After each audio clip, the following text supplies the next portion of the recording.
I am kind of a minority here, you know what I mean? So like even though I'm black, I'm not I'm not Ewe or Ga or Ashanti, you know what I mean? So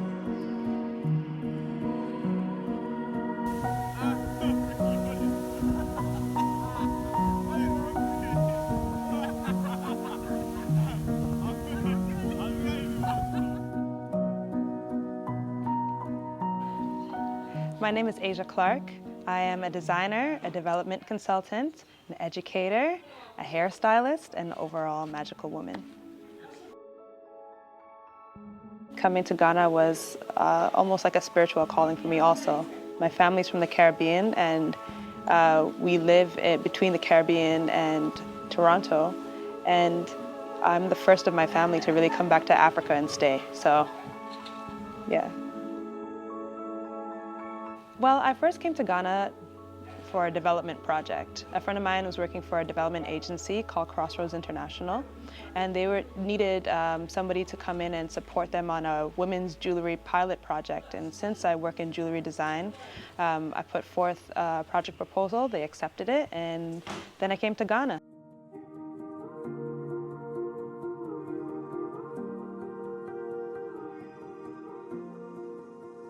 I've been in Ghana since, well, back and forth between Toronto and Ghana since 2016. And I moved here officially at the start of the pandemic, so that's like February 2020. But then the company I worked for said that all bilateral project workers and consulate workers and diplomats with Canadian citizenship had to go back to Canada because they didn't know how bad it was going to be here. Turns out it was way worse there. So, you know, Ghana's borders were closed until September 2020, and then I came back in October 2020, and I've been here solidly ever since, so.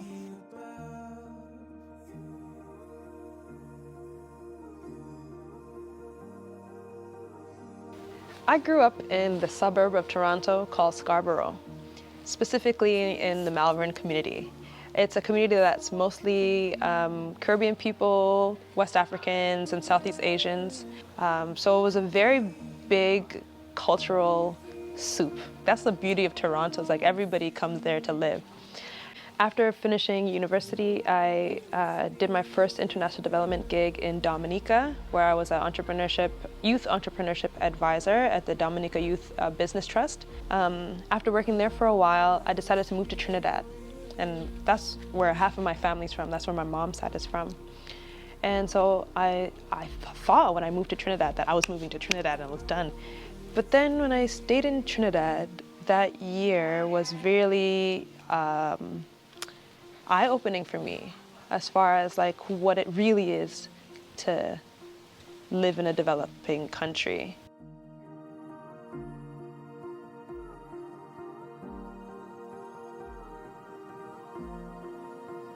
In Trinidad, I remember being like, wow, like, I remember seeing a dead body on the street.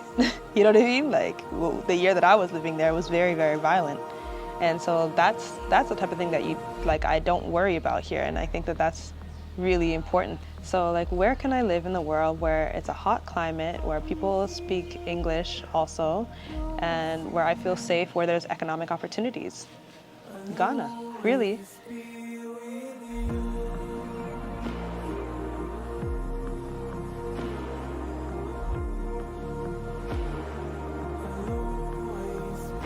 It's a beautiful challenge. It's a beautiful, beautiful challenge living here. You know, you hear about people coming and, you know, investing in property, investing in businesses, and then having all of their money stolen, or like, you know, institutions are, let's say they're probably at 50% of what you'd expect if you came from North America, the way that they run. You could be disappointed in like the way that the government works here or how institutions work, but we have to remember that these political systems were inherited from like the British and you know, other colonial powers, and those political systems were designed for resource extraction. You know, just like how the colonial powers came and literally thieved so much resources, that same system exists, so what do you expect people to do? Like, what do you expect government officials to do? And I don't want to shade anybody in government and to say that everybody's, you know what I mean, like, but at the same time, we gotta be honest, like, people are seeing it. You talk to Ghanaians on the street, they're just like, oh yeah, they know that the system is corrupt.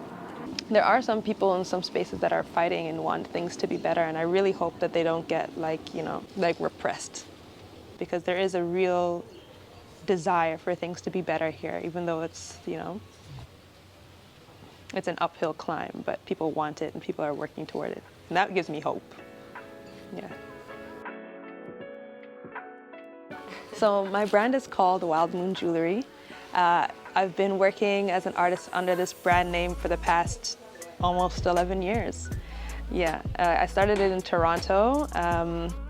Now, mostly what I do is styling and hair also too.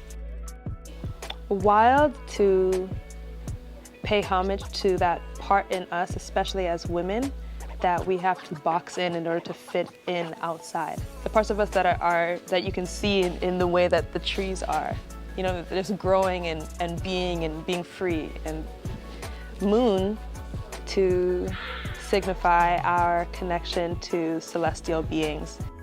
Aside from all the millions of other things I do, I work with this brand here called Free the Youth Ghana, and we do, me and my colleague Sunshine Nanamanawa Duncan, through our company DEP Africa, Diaspora for Equitable Progress Africa, are running and developing their youth program, which is focused on non-traditional skills training for youth between the ages of 18 and 26.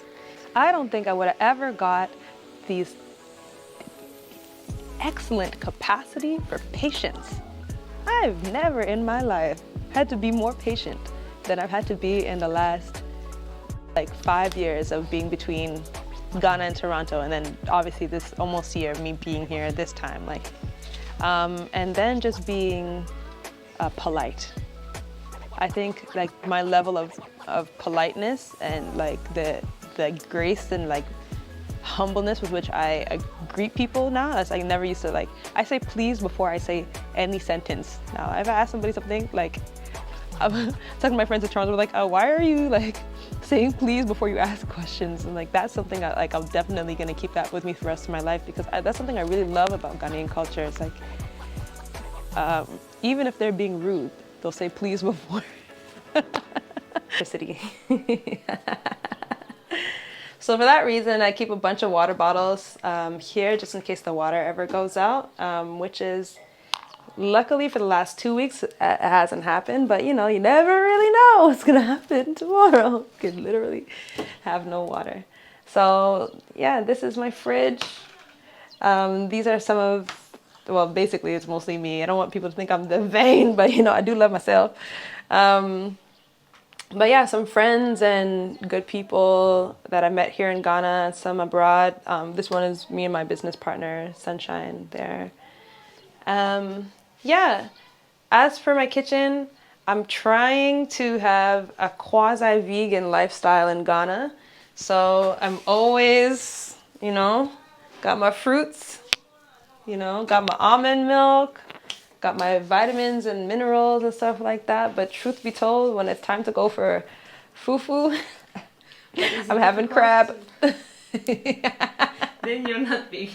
No, I say I'm like veganish. I'm veganish. I'm only not vegan if I eat outside the house, you know, but in this fridge, there's no meat. Okay. There's no crabs, there's no shrimp, but there's shrimp and crabs outside. So sometimes I just have no choice but to indulge. There's no choice, really. Do you think it's difficult to become a vegan here? Well, if you only ever cook your own food, no, it's not hard, because like the fruits and veggies that you get here are very awesome. Like you can get such really good locally grown produce. But if you want to go outside, even if you get something that's vegetarian, it's almost always cooked with fish.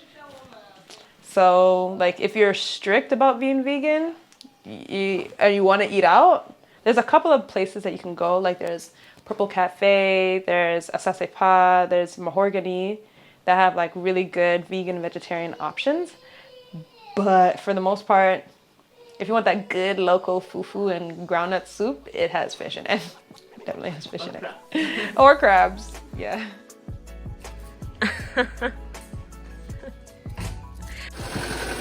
Usually when I'm going anywhere, I'm going to the Big Shop Classics. A local bakery that has fish puffs, even though I'm vegan.